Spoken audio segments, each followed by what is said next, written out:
Hi, my name is Dwayne Huff. Thank you for requesting this training. If you want to close more sales consistently, predictably, and profitably without having to offer discounts, give up margin, or give up commissions just to beat out low cost competitors, you're absolutely going to love this training. Before I jump in, I'm somewhat in my corporate studio, so I've got much more of a laid back vibe. I'm all about beaches and tiki bars and Jimmy Buffett and Kenny Chesney and cocktails and all that kind of stuff. What does that have to do with training? What does that have to do with sales training? Because I believe we need to take a more laid back approach to the way that we approach sales, and it's kind of my vibe. So I'm going to jump into that vibe as I share my screen. Just want to give you a heads up. Without further ado, let's jump into this training. As I walk you through this process, just keep a couple of things in mind. Like I said, more laid back, right? And one of the things that I want to say that makes this all work is stress-free abundance, right? You're going for stress-free abundance. You're trying to approach your sales prospecting and sales conversations with more detachment. You really have to let go of your agenda to sell something, your agenda to close the business. And I know that sounds counterintuitive, but it's a paradox. Whenever we lean in, people lean out. Whenever we hold too tightly, we seem pushy and salesy. We truly have to let go of the outcome because we do not control what the prospect does. But I'm going to show you by how navigating this conversation the right way. It's not what we tell them that makes them want to do business with us and do business right now. It's what we ask them. Because when we step into a conversation with a potential buyer, there's something they already value, about their outcome, about what they're trying to achieve, about what they want, about what they need, about what they expect.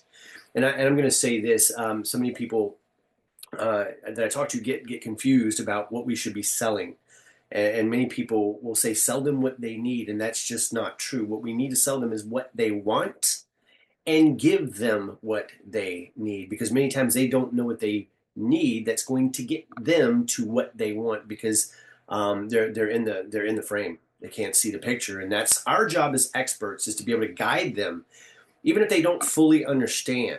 And the way we're going to navigate this conversation, what you're going to see us pull out is what I call containers of value, or some people refer to it as cheat codes. If you can pull from the potential buyer, the prospect, what they already value about the situation, and then you can map your solution, your product, your service, your solution to what they want, to what they value, they'll get it. You won't seem like everybody else out there. They'll feel a very unique experience, because at the end of the day, what becomes more valuable many times in these conversations than our product, our service, and our solution is the experience the prospect has when they're working with us. And I know that it may seem trivial right now, but how many times have you paid more money for a product, service, or solution because you trusted and you just liked the experience of the salesperson that you were working with? And how many times have you saved money and found the best deal and then just had buyer's remorse immediately because of the ickiness of the whole experience of the person that you were working with? Well, let's make sure the right thing happens there, and that you give them the experience, because when they feel heard, when they feel valued, when they feel respected, when they feel like you understand them. People don't buy when they understand us. They buy when they feel understood. And telling is not selling. We have to get out of what we've been taught for way too many years, that it's our product, our service, our solution, our product knowledge that closes business. The more I tell them, the more I can convince them and persuade them, the more they'll see it, and the quicker they'll do business with us. And you've probably started to notice that that's not exactly true, at least most of the time. There's an exception to every rule, but let's navigate the conversation. Let's approach the conversation from the very beginning, even through the prospecting or networking phase, and throughout the sales conversation. That will give the experience to the prospect or the potential buyer and ourselves, make it so much better, and put ourselves in a place where they lean in. We have this laid back posture. They lean into us. It builds trust. It lowers walls, and it causes them to want to buy instead of you having to close. So there's a process. I'm going to give it to you step by step right here. Take notes, or you can watch this recording again. But I laid it out. And just so you know, I've worked with, I've been a sales trainer and performance coach for almost 20 years, 18 years. Um, I've worked with, gosh, I'm trying to remember how many companies I've worked in internally. I want to say it's somewhere between 16 and 17 over the course of 28 years. But since I started my own business and I've been working as a sales trainer performance coach, I've worked with over 200 companies and small, medium, and large size companies and worked with over 10,000 people, sales managers, sales leaders, sales professionals, sales executives. And so what I'm going to share with you right here is a synthesis and a curation of many different sales methodologies um, on the background against what I've experienced and what I continue to do as I sell my own product, services, and solutions. So I've pulled the best of the best of the best of conversations and collaborated and learned from some of the greatest minds in sales to this day. So this is fresh, this is now, this is current, and that's why this is going to serve you and help you close more sales consistently, predictably, and profitably. Because I believe you can write your own ticket in sales. You just got to learn to sell with influence. I'm going to show you how to do that right now. By the way, just as a reminder, hang out after this. I'll show you if you want to dive deeper, if you want my help in applying this to your unique situation. I got a couple of different options that may serve and help you. But let me jump in here. So whether we're doing, okay, so if we're doing a prospecting conversation or a networking event, or we're reaching out to somebody cold, or we're following up on a warm lead, um, the same conversation can be used. It's going to be a lot quicker, right? Whereas if I have 20, 30 minutes, an hour to have a conversation with a prospect, once I've engaged them, then I can develop this same framework, if you will, in much more detail. But here it is. The first thing that we want to understand from the potential buyer and the prospect is, where are you? What's the current state of affairs? What is your current state?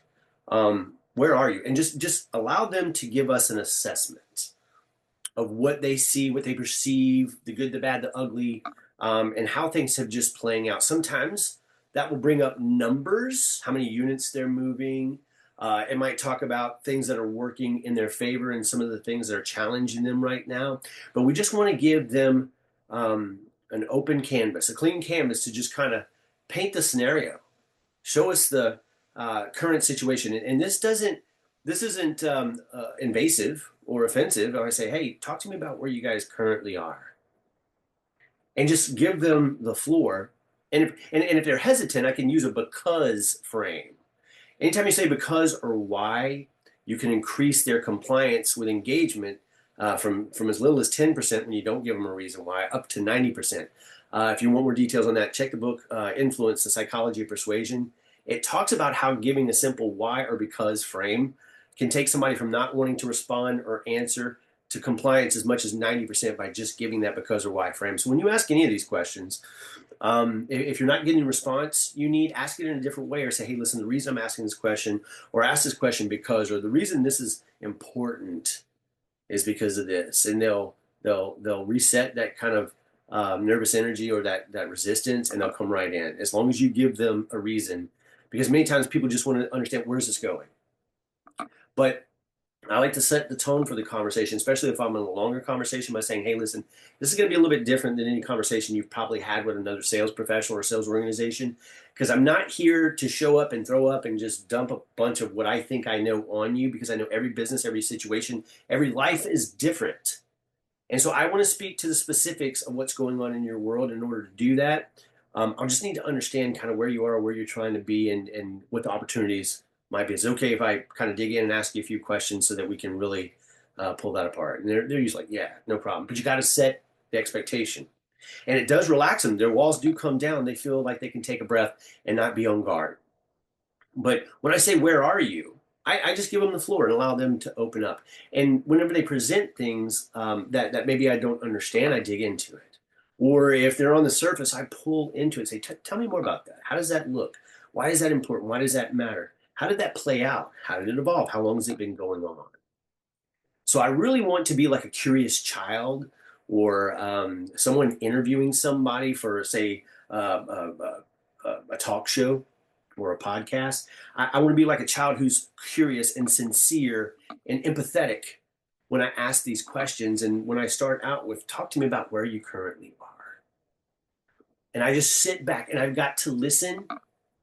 I've got to keep myself from jumping on top of it or adding to it too quick or interrupting them, because when you give that person space, it's the most generous gift you can give is your attention, your time, and give them that space to talk. People want to be heard.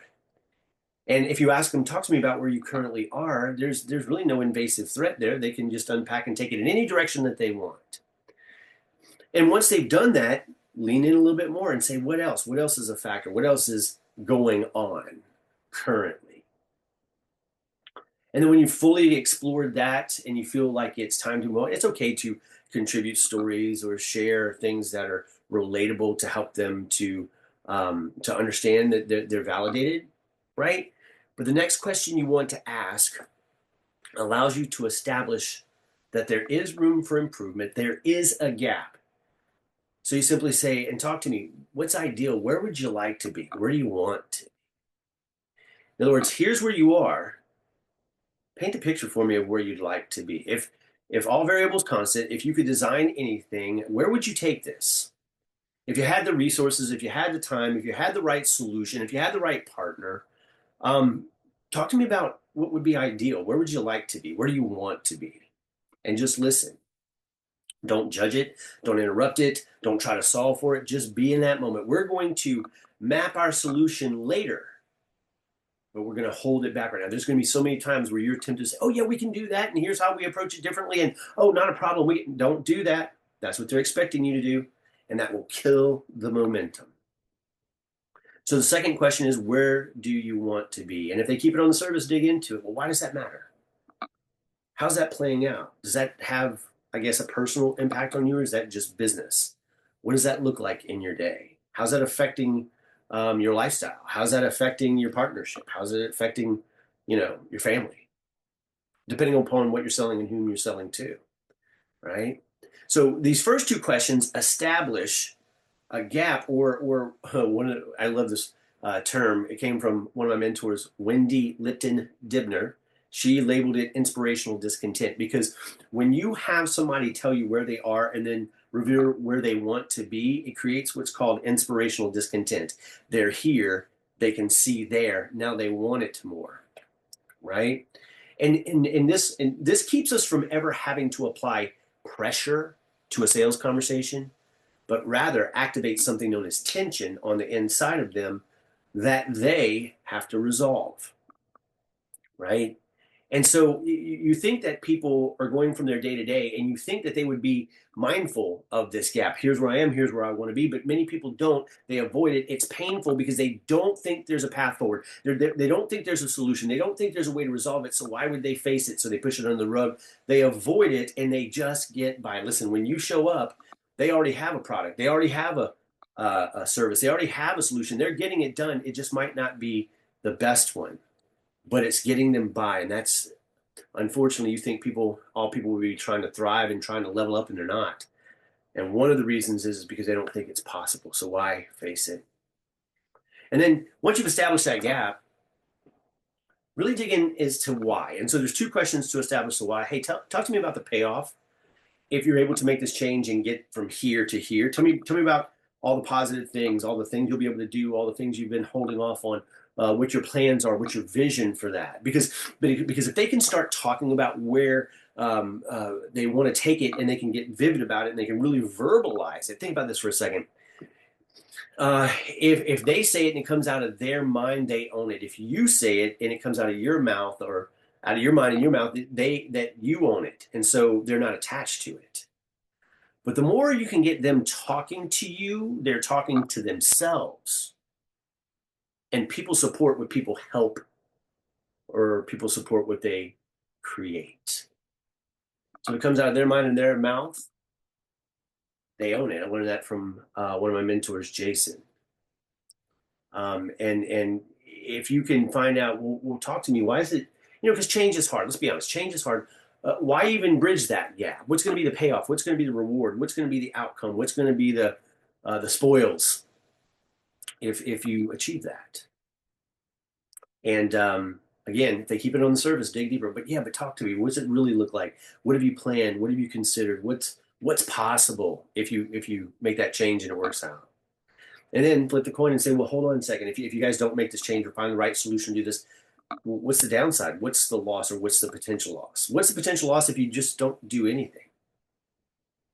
And you may be scared of that question because you might be scared that they will say, well, I mean, it's really no big deal. We can just continue what we do.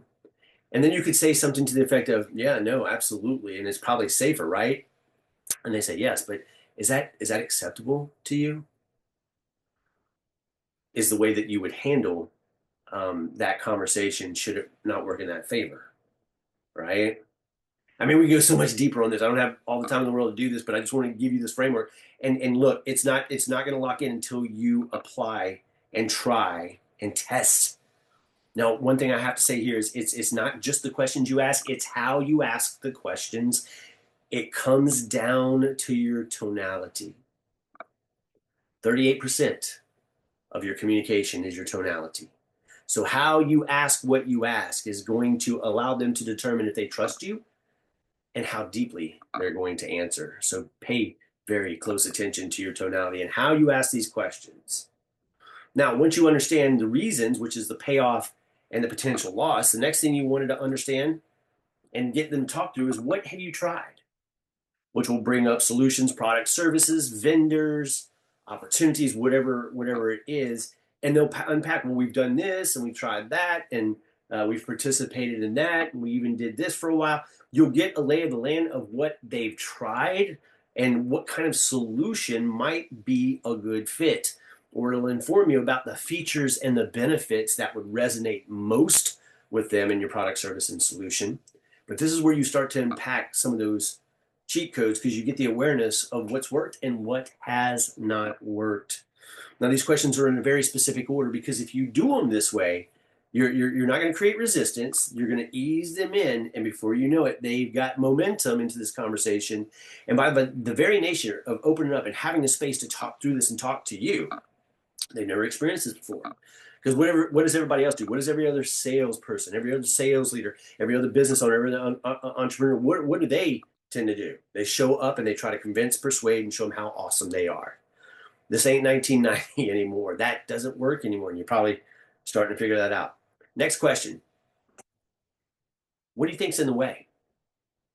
If you knew or had to guess, which is a very powerful question I've learned in pharmaceutical sales. If you knew or had to guess, which means if you have to guess, it's a safe place to guess. But if you know, you can say with confidence, and I'm not putting you on the spot, if you knew or had to guess, with all the things that you've tried and your current state and where you're trying to get, what might be the obstacle? What might be preventing that from happening? What might be stopping you from getting from here to there?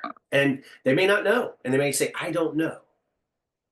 Or they may know and they may just answer you or give you a couple of things. Most of the times when they do that, they're blaming something outside of their control. And then you can kind of guide them onto, okay, yeah, I get it. That's kind of out of your control. But if you had to control something to maybe move that obstacle, what would it be? Right? So what's in the way? And they might say, well, I don't know. That's why we're having this conversation. You say, yeah, not a problem. But you know your industry better than I do. I mean, if you knew though, what might be the thing that could potentially be stopping this from happening? Because whenever we say, yeah, I get it, but if you did know, what might it be? It causes their brain to go to a deeper level and think differently. So if they know, you can help them to remove it, and hopefully your product, service, or solution will do so. And if they don't, they're going to be waiting for you. If they don't know what the obstacle is or what's been preventing them from achieving that, then they become more dependent upon your expertise to help them solve that problem. So we have to know what's in the way, if anything. And then you say, okay, if you could create your ideal product, service, or solution to get you from here to here, remove that obstacle and get you the payoff you're looking for to avoid the loss. I mean, if you could design it, what would that look like?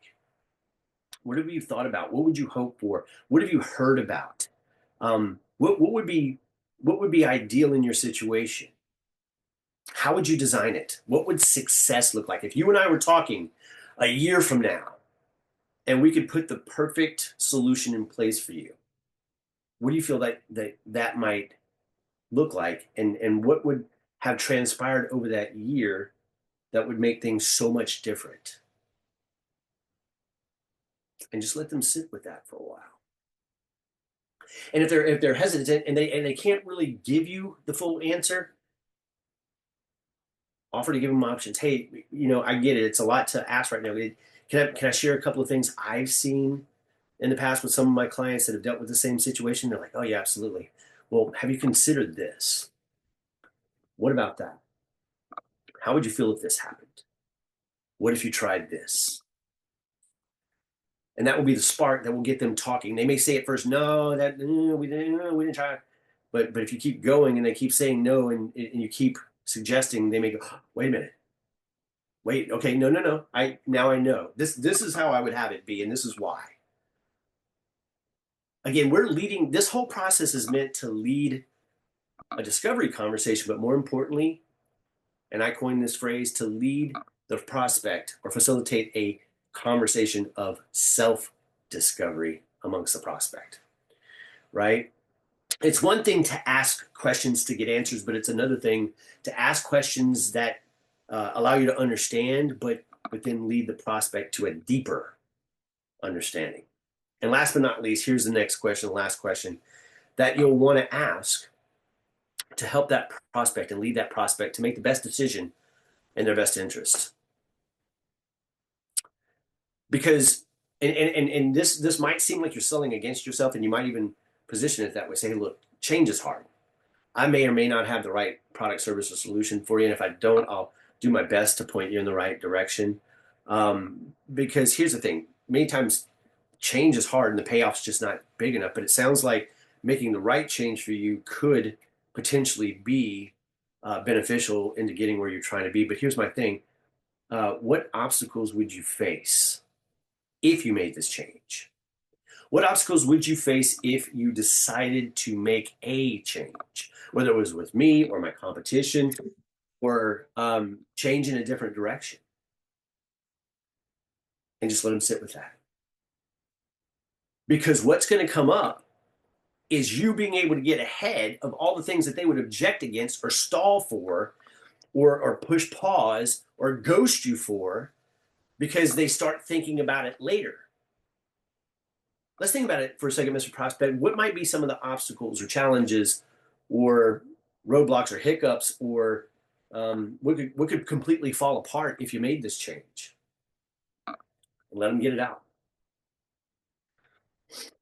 Now, once you've gotten to this place right now, between all of these questions that you've asked, you've got this 360 understanding of what they want, what they value, what they want to avoid, what they like, what they've tried, what they dislike, the emotions that are attached to it, the logic that they're trying to solve for, and you've left no stone unturned because you've looked at all the potential obstacles and had them to do the same thing. Once you've done all this, here's the $1,000,000 question. I didn't put it on the screen here, but here's a $1,000,000 question you can ask the prospect. We've uncovered and we've talked about it a lot right here. And I want to share some very specific things that I see our product, our solution, or our service can do specifically to help you go from where you are to where you're trying to be, to get the payoff you're looking for, and to minimize, if not completely eliminate, any loss that you'll experience. And at that point, you take the things that they value and you take one at a time. You say, you remember how we were talking about this, and this was the problem it was causing, but if you could get out of it, this is the benefit and the reward and the outcome that it would get for you. Well, the way that we handle that is by doing this. So I map one piece at a time. One thing they said, one thing they value, one thing they care about, to one feature, advantage, and benefit that I can offer that will solve that will get that will bridge that gap for them. And I do it one at a time. Now, I know your product, your service, and solution could probably do 100 different things. And it will do 100 different things. But if you dump 100 different things on your prospect at this point, you're gone. You're lost. they disconnect. That's when they have to think about it. That's when they have to talk to their partner. That's when they're going to get back to you. That's when they're going to do some more research, all that stuff, one thing at a time. And once you've finished mapping and unpacking, connecting the dots, feature, advantage, benefit to one thing at a time, based on what they wanted, you ask this $1 million question. You say, now we've covered a lot here today. There's a lot that we're trying to solve for and accomplish. Do you feel like this might potentially be a way to get where you're trying to get or do what you're trying to do? Excuse me. And to say, oh yeah, absolutely. This feels such amazing. This feels amazing. Say, okay, well, hold on. There's been a lot that we've talked about. Talk to me specifically. What's really jumped out or really landed that makes you feel like this might potentially be the thing that could help you? Neutral language keeps the guard down. And when they unpack it and they sell it back to you, you'll know that it's time to move them to the next step, or if it's a one call close, to say, listen, I hear you. It makes complete sense to me. It sounds like you found something that could help you get there. Am I hearing that correctly? Then you can say something as simple as, how would you like to proceed? What are our next steps? Are you ready to get started? Doesn't have to be manipulative, doesn't have to be slimy, doesn't have to be crazy. It can be a simple nudge that will get them to the next step, to the next meeting, or to the final decision. So I hope this has served. I hope this has helped you. And in the interest of helping you apply this to your own unique situation, I've got a couple of different options and programs where I can serve you. Let me unpack those for you right now. But go back and watch this again and again and again, because if you'll apply the things and ask the questions that I just laid out in front of you, immediately you're going to see the dynamic shift in your sales conversations, and it's going to make your life so much easier. So much, it'll take the stress out of it. You'll be living in stress-free abundance, and you won't stress too much about the outcome, because you're guiding and you're leading your prospect to make the best decision for them. And I hope it serves you. I want to hear all of your success. So let me jump in and show you some options for us to work together if you would like my help. All right, so let me jump in this and give you an overview of these programs. You'll have all the details. I've included a button below this video, so I'm not going to belabor the point. But basically, there's a few ways that we can work together. Just for context, companies pay me as much as $180,000 a year to work with their people. Programs start at $12,000 for a day, go up 20, 60, all the way up to 180 if they choose to engage me and bring me in as a corporate trainer. So what I'm going to share with you here is definitely a bargain when you consider that. And one that I don't have listed here that we can talk about, it's by application only, is I'll do one-on-one with you for a full year. It's a year commitment, and the investment for that is $10,000. So if you want that level of training and you want my attention to that degree, let's talk. But the ones that I'm going to share with you here are much more affordable. Just keep in mind that, and you'll see this as you read through this, all of my programs are 100% money back guarantee. If you're not completely satisfied with your first session on any of these that we're talking about, just let me know and I'll refund your investment. No hassle, no question. If I don't earn your money, I don't deserve your money, I don't want your money. So if you and I have never met and you want to engage me for a 1 hour one-on-one session via Zoom that we will record, and you'll have lifetime access to that 1 hour, we'll dive deep into all the things that specifically matter to you and get you the answers you're looking for, and show you practical strategies and tactics to help you apply this stuff to your unique selling situation. The investment for that is a one-time purchase for $497. On the document right there where it says purchase here, if that's for you, just click through. You'll be able to make that purchase. Second option is a $97 monthly membership. During that monthly membership, you pay month to month. There's no commitment. You can cancel it anytime. You still get a money back guarantee. I do a 1 to 2 hour group session, coaching, training, and mentoring. I answer questions, no fluff, actionable content, stuff that you can take and use immediately, apply to your situation. I answer questions. I coach people in the moment. Laser focused strategy. I'll coach you in the moment personally if you have a question. And then you'll get access to a like-minded community that you can ask questions, get answers from your peers, and network and help each other out. So that's $97 a month. Cancel at any time, 30-day money-back guarantee. Bonus is I'll give you a Selling with Influence mini course valued at $297. And I will also release once a month a pre-recorded training. And as long as you're a subscribed member, you will get the backlog and archive of those. But I'll drip one out every month so that it will add to your knowledge. Again, that's $97 a month. Um, there's some information about a referral bonus here. Check that out. It may be beneficial to you. The monthly membership VIP is the same thing I just mentioned in the 97 model, except you get for that extra $200, you get 1 full hour of one-on-one coaching with me each month. So if you're considering one-on-one coaching and you don't want to just do a one-off for $497, then definitely jump in on this monthly program. You can cancel it anytime. You can downgrade to the 97 a month. But if you're finding value, this is a much more affordable way to get me one-on-one. So I hope that serves and helps. Take your time, go through this, look over it. And if one of these is right for you, just click through and make that investment. Details and instructions will follow up. And I'll put you in the place that you choose to be. And if we need to have a conversation about that $10,000 option for a year, let me know. When people go month to month, we'll generally do $1,000 once they've gone through the original session with me. But if someone commits to a year, I give them a $2,000 discount for $10,000 for the year. So choose the one that's right for you. If you would like my help, and if nothing else, go back, listen to the training that I gave you in this video, apply what you learned, master it, and you will see immediate, significant, and lasting improvement. So I look forward to talking to you soon. Have a great day, and I wish you all the success in the world. You can write your own ticket in sales. You just got to be able to sell with influence.